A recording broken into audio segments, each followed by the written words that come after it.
బాధ్యత తీసుకొనే చేశాం. ఈరోజు జాతీయ కమిషన్కి ఇప్పుడు సోదరుడు చెప్పారు జాతీయ కమిషన్కి ఇచ్చారని.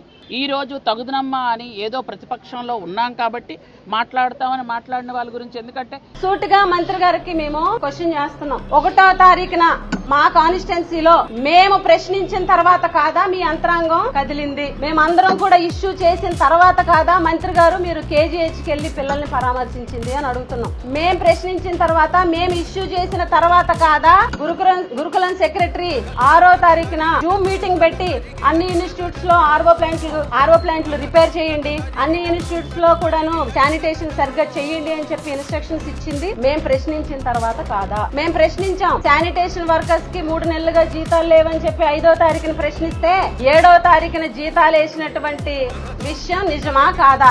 రాజకీయం చేసింది మీరు. హాస్పిటల్ కి వచ్చి రాజకీయం చేసి జగన్మోహన్ రెడ్డి గారిని వ్యక్తిగతంగా విమర్శించి రాజకీయం చేయాలనుకున్నది మీరు. మొదటి నుంచి ఈ అంశాన్ని గిరిజన పట్ల, గిరిజన విద్యార్థుల పట్ల, గిరిజనుల వైపు నిలబడి ఫైట్ చేసి ఈ రోజు ఢిల్లీ దాకా వచ్చామనంటే మీ ప్రభుత్వ అసమర్థత కాదా అని చెప్పి మేము ఈ సందర్భంగా ప్రశ్నిస్తున్నాం.